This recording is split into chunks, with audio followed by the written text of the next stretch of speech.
Well, just so you know, like I got 4 phone calls in a row from Washington, D.C. on December 2nd, thinking it was a spam call. I blocked the caller, not knowing it was the papal nuncio. So eventually he got a hold of Bishop Bill Walk in Tallahassee and said, I'm trying to reach Father Neary. How do I get him? And he said, try WhatsApp. So I have this WhatsApp message from December 4 where he asked if he could talk to me. So I unblocked him and we talked. And then he asked me, he didn't even ask me, he said, you've been appointed by the Holy Father as the new bishop of the Diocese of St. Cloud in Minnesota. And so, of course, I had to say yes, but it was a huge shock. A bit overwhelming and yet a great honor to be asked. Most challenging thing would be you're coming to a diocese you don't know anything about. So you don't know the clergy, you don't know the lay people working in the diocese, you don't know the history. And the other thing is I'm a Holy Cross priest. So for me to become a bishop, technically I leave my order.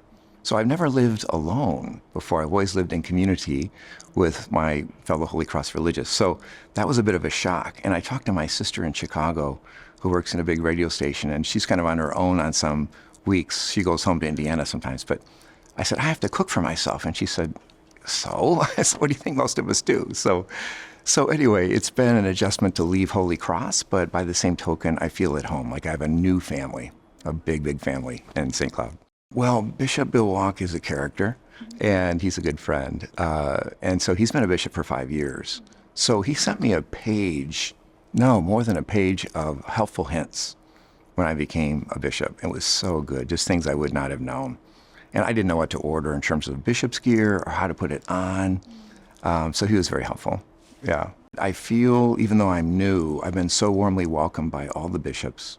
And they're wise and supportive and encouraging. And it's just been wonderful to be around them and just to see how they think. But they're really bright. They're really committed. They're holy men. And that's what's really hit me. They've been at it for a while. So there's a lot of wisdom I can gain from talking to them.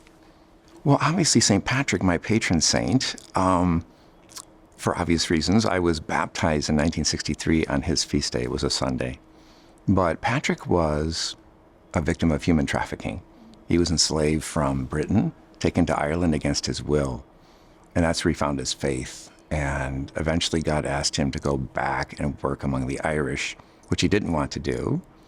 But he did, and he evangelized the whole nation. But I think from his pain and suffering, he found Christ, he found faith, and he found that heart of obedience. And his Latin was always a bit rough because he didn't have the formal schooling of most guys preparing for the priesthood, and yet the Apostle of Ireland. And so for me, an inspiration. I have many other saints, but we'll just stick with Patrick since it's my surname, my given name.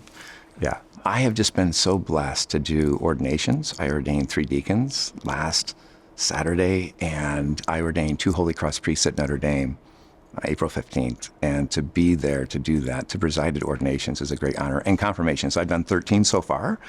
And just to be in that kind of relationship with young people and to anoint them with chrism oil and confirm them has been just a great joy. So the people have received me just so beautifully. I really feel grateful and blessed.